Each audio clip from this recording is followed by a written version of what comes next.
Oi, gente, eu sou a professora Sônia e hoje eu estou aqui para fazer uma resenha da crônica O Leão, a Feiticeira e o Guarda-Roupa, do C.S. Lewis.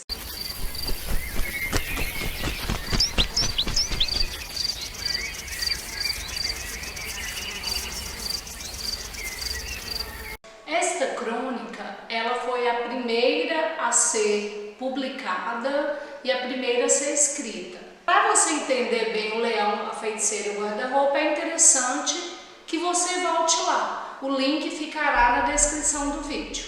Bem, estamos em Londres durante a Segunda Guerra Mundial e assim 4 crianças, Pedro, Susana, Edmundo e Lúcia, são levadas para a casa de um professor para permanecerem ali por um tempo.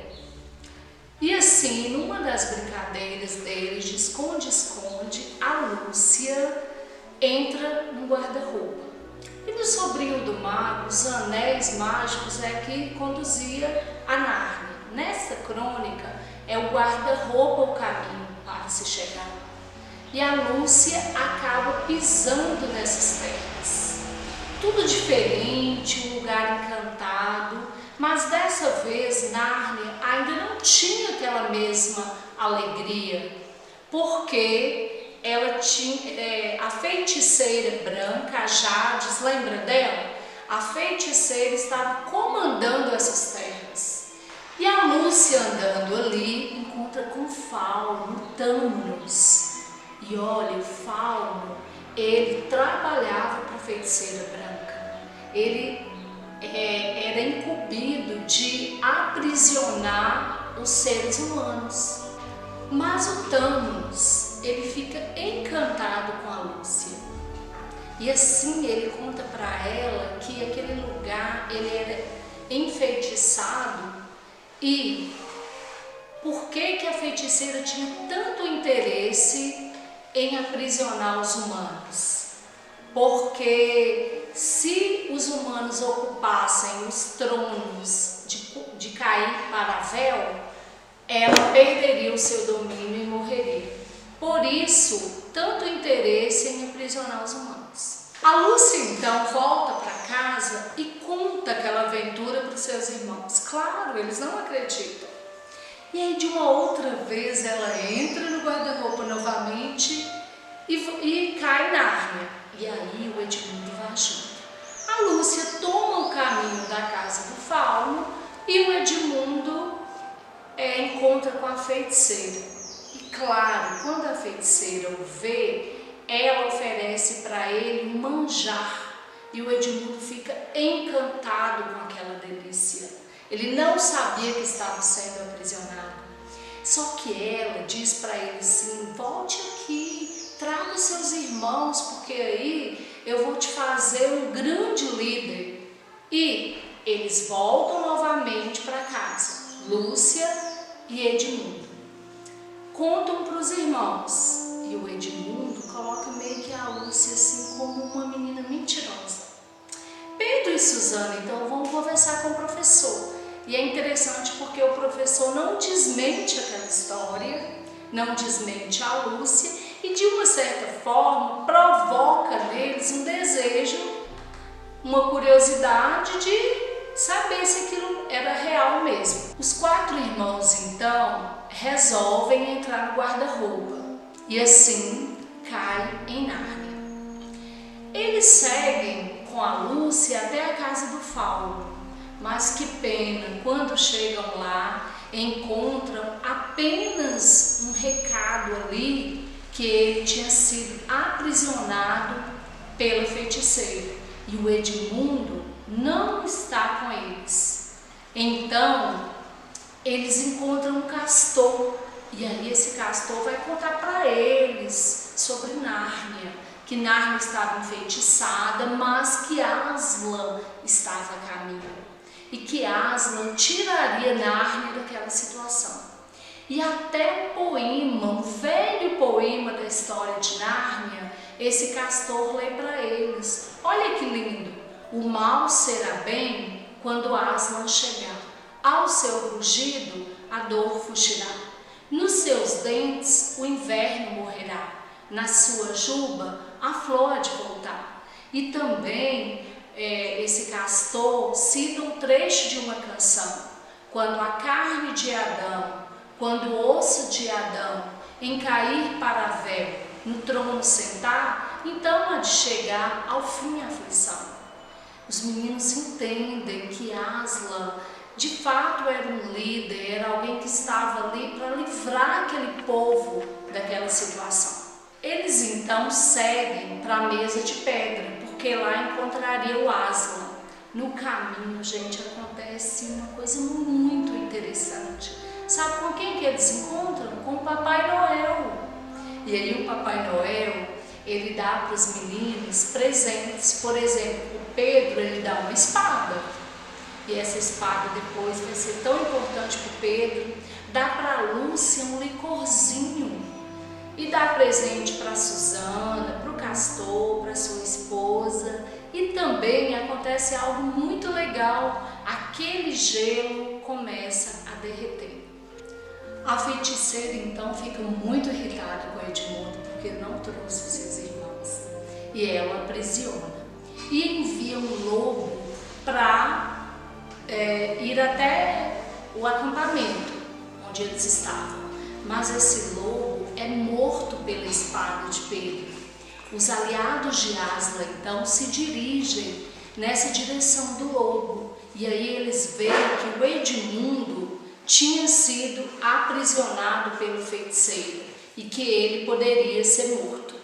No capítulo 12, então, a gente vê que as crianças chegam à mesa de pedra e Aslan convoca Pedro a liderar a primeira batalha contra a feiticeira. Depois, ele conversa com ela e decide sacrificar-se no lugar de Edmundo, porque ela usa aquela profecia que ela conhecia, que se alguém traísse, pertenceria a ela. E o Aslan, com todo o carinho, ele decide se entregar no lugar de Edmundo. Mas claro, gente, que os meninos, eles não sabiam dessa entrega. E o Aslan segue em direção a essa mesa para ser sacrificado. A Lúcia e a Susana percebem que ele se dirigia assim meio cabisbaixo, meio tristes, e elas então acordam na noite e voltam preocupadas com ele e pedem para seguir. E ele diz assim que elas poderiam seguir com ele, mas que num dado momento não dava mais. Quando ele pedisse para que elas parassem, ele seguiria sozinho. E assim aconteceu. Porém, as meninas ficam observando o que acontece, porque elas veem muita gente reunida e aquela euforia toda. E então, gente, essas pessoas que estavam ali reunidas eram do exército da feiticeira. Elas iriam matar o Aslan. E assim elas cortam a sua juba. É um momento muito triste. Elas tiram o pelo dele, o chamam de gato e ficam insinuando: esse gato não vai reagir. E ele fica quieto. E assim, com toda uma festa que é feita ali, o povo celebra a morte dele. Ele é morto. A Susana e a Lúcia vão lá e ficam muito tristes, ficam ali do lado dele, pensando assim, o que elas poderiam fazer? Como? Por que ele morreu? Elas percebem num dado momento um barulhinho.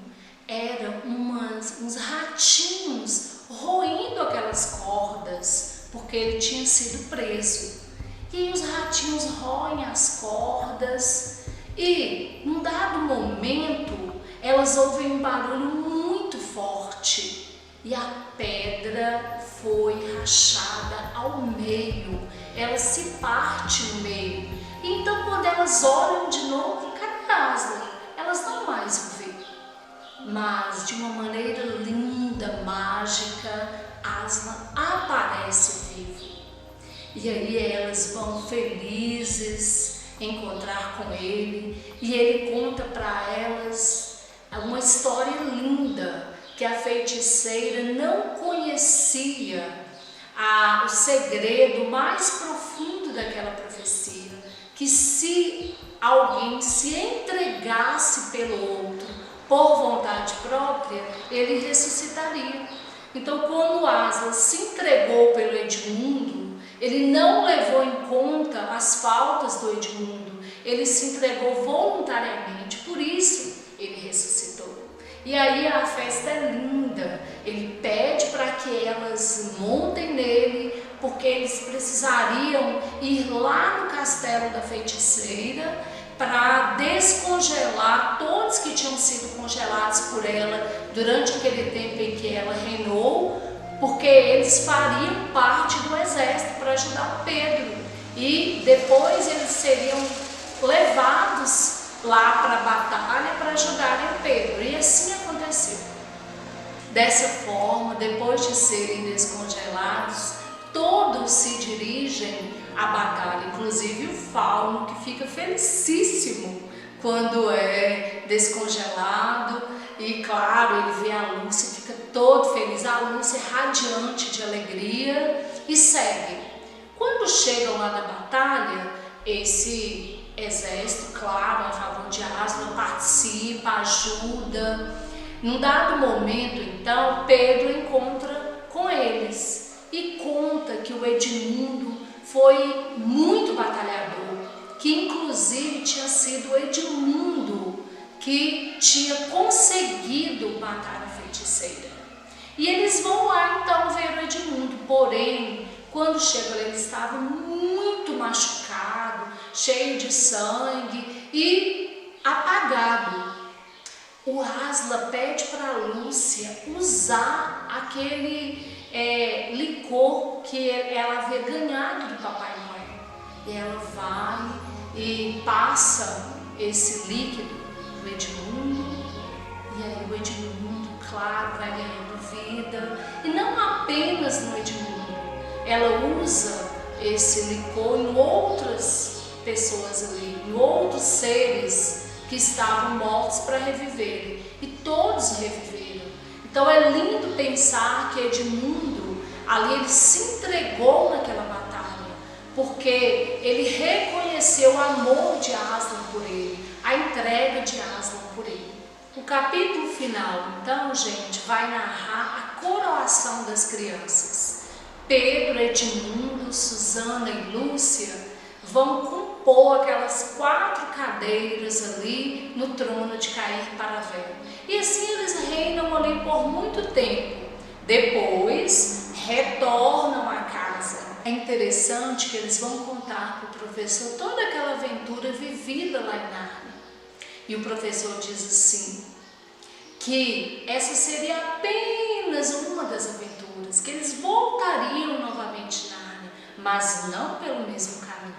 No Sobrinho do Mago foi por meio dos anéis. Agora, no Leão Feiticeiro e o Guarda-Roupa, o caminho foi através do guarda-roupa. Mas nas outras crônicas que eu contarei depois para vocês, a chegada a Nárnia vai acontecer de uma maneira mágica, porém por outro caminho. Esse foi o Verso e Reverso de hoje. Espero que vocês tenham gostado. Deixe seu like, se inscrevam no canal, porque essa é a